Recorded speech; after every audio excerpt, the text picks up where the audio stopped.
and welcome to What Pet Should I Get? My name is Julia Batchelor. We have an excellent program for you today. Susan Kleinberg is here from Team Cat Rescue. Claire Forendren will be here from Dogtails Rescue and Animal Sanctuary. And up first, we have the lovely Emily Jordan here from the Ontario SPCA, and she has brought with her today Q-Tip.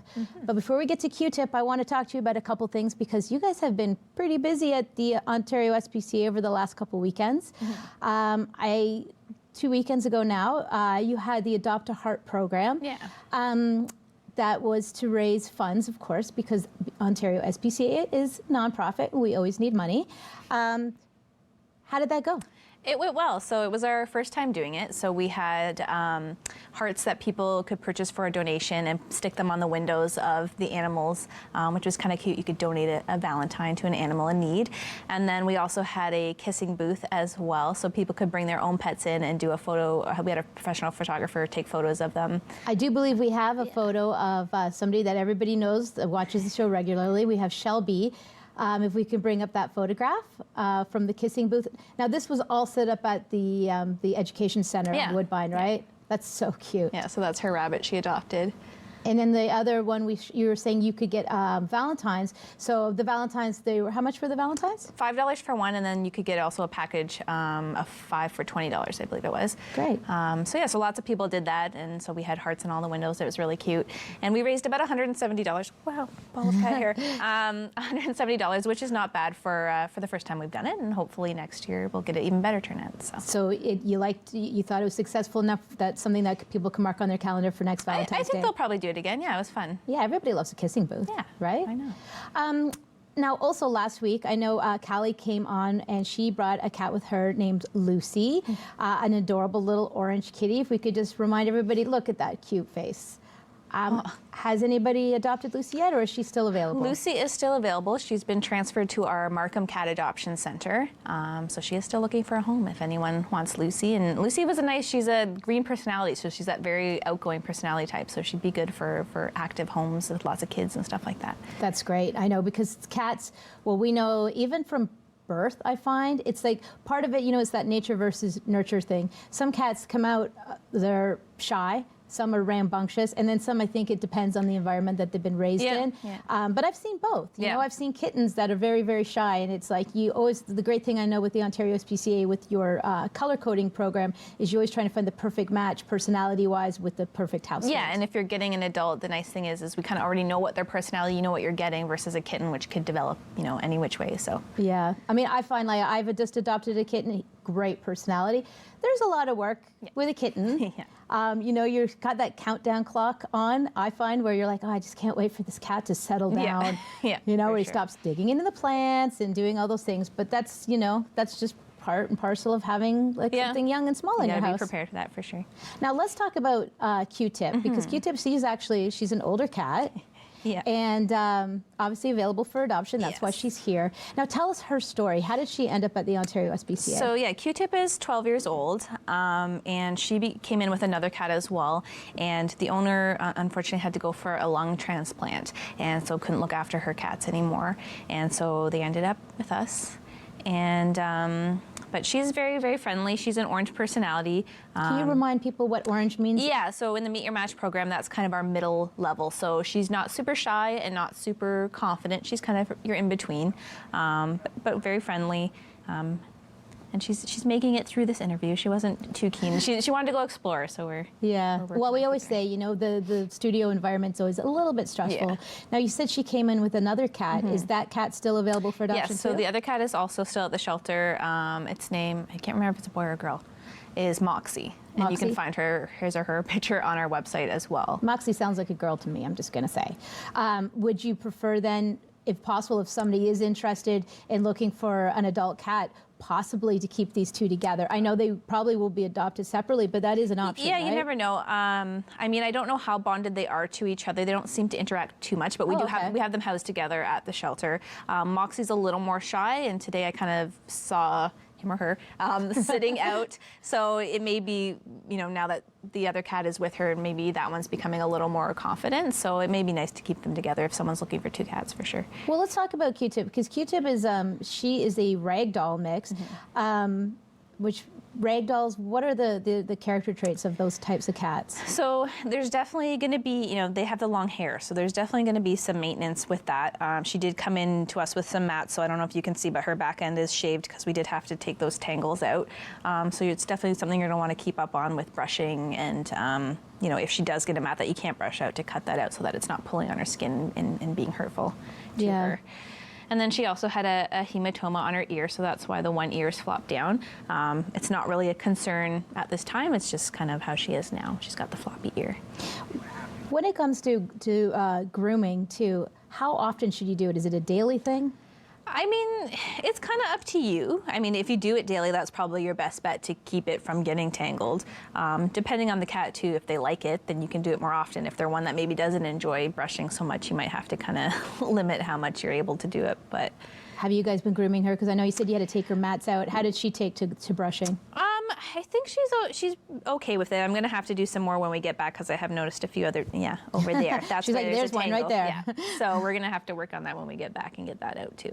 Now you said she's an orange personality, so she's good with children, but you probably not little children. We want kids that know how to be respectful around cats that sometimes need their boundaries, right? I definitely. I mean, I haven't spent a huge amount of time with her. She just became available, so we're still getting to know each other, but if you can bring your kids in and see how they interact, that's always the best way to know too. I always say that is the best, because we can see the animals, you see them on the show, and really it's more to prompt you out there to go into the Ontario SPCA located on Woodbine Avenue, because how else can you better get to know an animal than, pick them up, pet them, touch them, spend some time with them. And sometimes we have cats that, we think, oh, they seem really confident, they'd be great with kids, and then a kid goes into the room and it hides the whole time, and you don't really know that until you get a child in that situation. So it's good to always bring the family in, anyone who's going to be around the cat, and see how they interact. All right. Now, before we go, we've got about a minute left. I just want to remind people your other big fundraising event that's coming up. It's February 27th nationally is National Cupcake Day, and February 25th is Ontario's cupcake party at Newmarket Volvo. Yeah. So what the time again and the location? 1 to 3, and it's at the Newmarket Volvo, which I want to say is 301 Mulock Drive. We can find that address. Yeah, double check that. Yeah. But yeah, Newmarket Volvo, and it's there, and they're going to have lots of fun stuff. Obviously, there's going to be cupcakes there. I believe you can also bring your pets there. There's going to be a photo booth as well, so you can bring your pets in to get the photo taken, and refreshments and games and lots of fun stuff. And don't forget, if you also want to start your own cupcake day, you just have to register online, and all of the information is available on the Ontario SPCA website, which is on our website. Thank you so much, Emily, for being on the show. If you're interested in adopting Q-Tip, please visit our website for more details, and we'll see you on the other side of the break.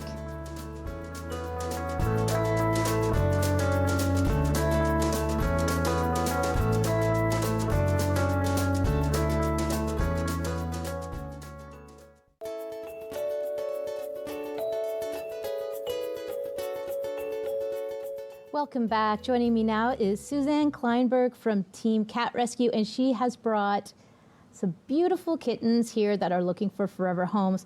I have Archie in my arms, and I must say right now he's very, very chilled out. I like to turn him to camera so you get a better shot of, oh, there he goes. He knows we're talking about him. So this is Archie, and you're holding on to Midge. Now I want to talk about these guys. I want to get to them right away. So tell us the story. How did they come to Team Cat Rescue? We were contacted by another rescue who does trap, neuter, release, and found these guys in a hoarding house, and they're too friendly to be re-released. So they asked us to take them and some of their siblings. So we got a whole bunch. And yeah, so now they're some are in stores, some are in foster homes, and they're all looking for great homes. How many cats did you guys take in from that one situation? We took in 7. 7. How common is it in the work that you do in rescue that you find hoarding situations? Sadly, it's more and more common. It's really difficult. People tend to go underground, and it's usually their neighbors that know about it, but a lot of neighbors don't want to start trouble, so they don't report it. But they don't realize it's not good for the cats to be in this situation. Hoarding, a lot of cases, is connected to mental illness. Yeah. And these cats are not getting properly cared for. They're not getting vetted. Some of them are not even getting fed properly. And the people who are doing the hoarding are not bad people. No. They're trying to save cats, and it just gets out of control. That's what I think the situation is when you see hoarders. I don't think that their intent is ever to be harmful to a cat. Like you said, their thing is that they want to rescue every cat they see, and then of course it gets out of hand, because anybody who's a cat owner or any sort of pet owner out there knows how much work it goes into taking really good care of your cats. Exactly. So when they came to you, what shape were they in? They weren't too bad. They were very skittish, kind of, quite nervous. Yeah, Midgie's a little nervous over there. Yeah, she's a little ants in her pants, kind of. Yeah. But they, they tend to calm down once they know that they're safe. We had them vetted, and they settled down. And these two are in a store in PetSmart Oak Ridges, if you want to meet them, and they're doing quite well. They're quiet, but they're happy. So they're luckily they're in good conditions. We've had hoarding cats that have been in terrible condition, physically and emotionally. A lot of them get beat up by other cats. It's the physical you can fix. Yeah. The emotional takes a long time. Sometimes you can never fix emotional. I have one of my cats. I adopted her when she was about 2 years old. I don't really know her circumstance before that, but I've come a long way with her. When she first was brought into my home, she just all she did was hide. Yeah. So I used to hang out in a closet under the stairs to get her used to being around people. And she'll never be like a social cat. Right. She's good with me, but that's just what you accept. Yeah, and I have that too. And timid cats do come around. You just have to be patient. Yeah, and we have patience is key. And we have a lot of experience with that. And I mean, if anyone ever has a timid cat and they want advice, they're more than welcome to contact us as well. We can try to help them out. Well, I know Team Cat Rescue. I mean, you guys are all volunteer. Correct. And I'm amazed at the amount of work that you because you're not getting paid. Obviously, you're just a charitable organization. You are rescuing cats that need medical care. And where's the money coming from when you have a cat that has like a $700,000 bill, vet bill that has to be paid? Yeah, I mean, we do, like our annual vet bills are in the six figures, definitely every year. A lot of it comes from adoption fees. Yep. So when people ask us to lower our adoption fee, we're not making a profit. We're usually losing money. Yeah. Also, donations is critical. What kind of donations are you looking for? Obviously, financial. Financial, we're always looking for litter donations, food donations. Kitten season has started early. Oh my goodness, really already? We already have 3 pregnant moms. Oh, so no. Kitten food is this time of year would be great. So I mean, you can certainly go into a Pet Value and certainly pick some up for us, or you can even send us a Pet Value or a PetSmart gift card. Yeah. We will give you a receipt. Yeah, I mean, a you're tax registered receipt, charity. absolutely. So we have no problem doing that. And some people just donate their time and their services, and Well, which that's is the one great. thing I wanted to touch upon, because a donation of time is critical. Right. Because Team Cat Rescue does not have a centralized a center. No. Luckily, you do partner with PetSmart, and so you can put some of the cats in their spaces for adoption. But for the most part, you're relying on people who want to foster. Correct. And what else do you need when it comes to people that are donating their time? Well, we have a large range of activities that people can participate depending on their schedule. We always need people to write profiles. So when you see a cat pop up online, we try to get a sell profile. this little guy. Exactly, and we need to sit there and say, hey, this guy likes this, doesn't like this, so people don't waste their time looking for a cat that just doesn't fit their home. Yeah. We need people to help transport these cats. We have cats that come in from Ontario, from other parts of Ontario, from Quebec. So they come, there's a whole caravan that comes, and we usually need people to help get them to their foster homes or their vet appointments. We also need people who help with our applications. We do get a lot of applications, and we're not getting to them quick enough. So we're losing adoptions. And if we had people who would do the initial call, the screening call, or do some reference checks, that would be great. And all these things, other than transporting, you can do from your home. So when somebody wants to adopt a cat from Team Cat Rescue, obviously there's vetting involved. And I know some people go, why is there so many loophole or rings to jump through, so to speak, to get a cat? What's the reason behind that? Well, first of all, we guarantee our cats. So if ever something should happen and you need to return it from, unforeseen circumstances, we will always take the cat back. Okay. So we want to prevent that situation moving down the road. So for example, someone who is maybe a student, a high school student, wants to have a cat. which is fantastic. But the reality is your life's going to change a lot. Yes. And this is a 15 to 20-year commitment. Yep. And most cats that are dumped in shelters are from people who didn't realize it was a 15 to 20-year Yep. commitment. So it's not only time-wise, it's also, you know, your lifestyle and financially. Cats and dogs and guinea pigs, they can be expensive. Oh yeah, especially if they get sick. Right, exactly. So we want to make sure, we don't ask for your tax receipts or your taxes, but we want Yeah. to make sure that you've planned for your financially. If a cat, for example, eats a string, Yeah. that's $6,000 in surgery. Wow. Do you have insurance set up? You have a little kitty, for lack of no pun intended, of money to Yes, pay for a kitty for unexpected your things. kitty. A kitty for your kitty. Yeah. So we want to make sure that the personality suits. So, for example, we don't want to put a cat in a home where there's a dog.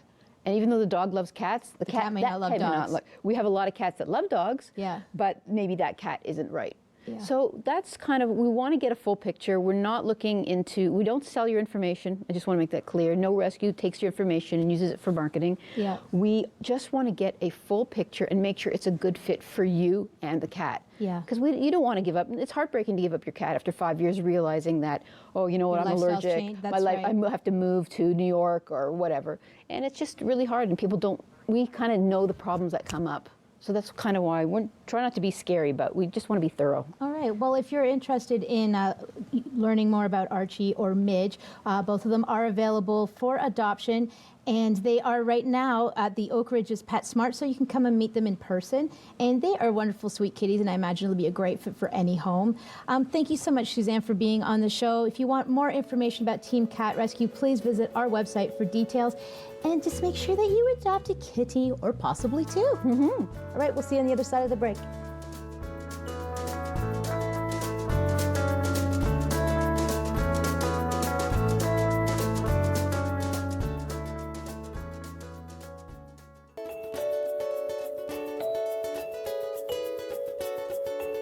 Welcome back. Joining me now is Claire Forendren from Dogtails Rescue and Sanctuary, and she has brought two gorgeous dogs here who have traveled all the way from China to find their new homes. But before we talk about, who do we have? We have Toby and we have Gizmo. But before we talk about these guys, I want to ask about Shoki. If you could bring up the photo of Shoki. He was on last week. He was. And I just have to say a big shout out to Jen, your photographer from Gotcha Studios. I love the pictures that we get to use that she takes of your dogs. I just feel like she really captures something special when she takes their pictures. She really does. And you know what? Her photos, the dogs never look sad, which is something that we find in a lot of photos of dogs waiting in shelters. She really captures the dog's spirit and personality, which goes so far in finding them homes. Well, you also, I mean, they're not always sitting in a cage with a cement floor. They're getting to go outside and roam the property, obviously supervised, because I know you have a great amount of staff members there. So what's going on with Shoki? Has Shoki found a home yet? Shoki actually went home yesterday. Yay. Yeah, so it was a really sweet family, a mother and her son, and her son had been bugging her for a long time to get a dog, and she finally felt that he was old enough to take on some of that responsibility, and we couldn't think of a more perfect fit, and they really clicked with Shoki right away. It was an instant connection, so we're so happy. Well, I know that is one of the things that is so important for Dogtails. When you guys are adopting out your dogs, it's all about the right fit. You don't just, adopt a dog out just to make a space for another dog coming in, right? You want to make sure that you have the perfect family situation so that dog will have the best forever home that they can possibly have, right? Yeah, we always say, the adoption is the beginning of a long-term relationship. So if we don't feel like we would want to live with these families, then we don't want our dogs to, so. I imagine the people coming to Dogtails, though, is a special place. And I imagine you have great people that are coming there looking for animals. And especially because I know that you really specialize a lot in dogs that have special needs or that are senior dogs, and for people who really seek out dogs that fit that parameters. I mean, these people, I think they have especially big hearts. Yeah, no, I think that's for me one of the most rewarding parts of working in rescue is meeting all of these incredible families that come and adopt our dogs and seeing the love and perseverance and dedication that they put into these dogs. It restores your faith in humanity a bit. Well, and you've also been doing such an amazing job with your adoption program that you've now reached over 900 adoptions in just a year, a little bit. Yeah, which is crazy. Yeah. Now, speaking of people with big hearts and the word heart, you have an event that's going on. It's the Show Us Your Heart event that started on February 12th and it's running until the 28th. Yep. Talk to us about that. Yeah, so Global Pet Foods, this is an annual event that they do. So different stores pick a rescue or shelter that's very near and dear to their heart. And during the month of February, they collect donations for that rescue, and Global will match every donation given to them. Excellent. So Global Pet Foods in Aurora has chosen us to receive their donations, which means so much to us. And so for the next week and a half, every donation made at their location will be matched and will be going towards caring for our animals. Now, the Global Pet Food in Aurora, I do believe, is on Bayview in the plaza where the movie theater is. Is that correct? Yes. Okay, so if you're interested in helping out Dogtails and making a donation, don't forget, every dollar will be matched by Global Foods. And you have until the 28th for that to happen. So hopefully we get a nice big chunk of money. Yes. Because I know that what you guys do there is expensive because you have dogs that are not just local surrenders, which I know you do take quite a few of, but you're doing international work. And if we've talked about that before, the work that's being done in Israel, like where Shoki was from. And of course the dogs that have come from Yulin, China, which are our two dogs that are here today, Toby and Gizmo. So let's talk about these guys and remind people about their journey to Ontario. Yeah, so both of these guys were part of a group of 63 dogs that we rescued in partnership with HSI Canada. From the Yulin Dog Meat Festival that takes place every year. They came from the festival that happened this past June. So this was a group of 63 very lucky dogs who are now ambassadors for ending the global dog meat trade and the Yulin Festival. And both of these guys came to us with their own issues that we needed to help them with. So Toby here, when he arrived, he had a really angry skin condition. He had no fur on his face. I'm sure it was very painful for him. So we've been treating that, and his fur is starting to grow back, and he is a very handsome man, and he's going to make a really great family member. He's a little shy compared to Gizmo, but warms up pretty quickly. Warms up pretty quickly. As soon as he got on stage, he sat down at my feet and hasn't moved. So this dog is obviously going to be a great companion animal. Yeah. He may not go bounding up to strangers, but you know what? I think some people like that in a dog. They want a dog that's a little bit more reserved in that manner because that's a lot of energy to contain that. Yes. So I think a good thing to keep in mind is if you're interested in Toby, you may want to make sure that, well, I was going to say actually more with Gizmo, you want to make sure that you're ready for high energy. Because he's only 3 though, right? Yeah, he's young. Yeah, so he's just a baby, and he's a beautiful dog and a nice size. Yeah. Right? He's not too little and he's not too big, so he'd make a great pet for either a house or an apartment or a condo. Yeah. It doesn't matter. Yeah. Gizmo, so he's a little bit more high energy. So who would he be a really good match for then? So probably Gizmo, somebody who's high energy. Yeah, well, the problem is Gizmo has a lot of energy, but he also has a heart condition called mitral valve disease. So what does that mean for him health-wise? So it means basically that he needs to take medication every day, and if he doesn't receive his medication daily, he could go into cardiac arrest. Okay. So it's very important that he has a family that's able to, be very dedicated and diligent and make sure that he receives that proper care and attention. We wouldn't put him in a home with really young children because we don't want anything to make him too stressed. Okay. But he's another just very sweet guy. He loves to kiss everyone that he meets. He was kissing all of the staff off set. Well, you never know, you might find a home this weekend. Yeah. Right here. Right Rogers here. TV. But yeah, no, he's a sweet guy who's just looking for a very special home. All right, well, thank you so much. If you're interested in meeting and adopting either Toby or Gizmo or both of them, I always say, please visit our website for details, but what's better is visit Dog Tales in person. They're open to the public every Sunday from 11 a.m. to 5 p.m. Thank you so much for being on the show, Claire. Thank you for having and us. We will see you next time. Everybody have a good week. Say bye, guys.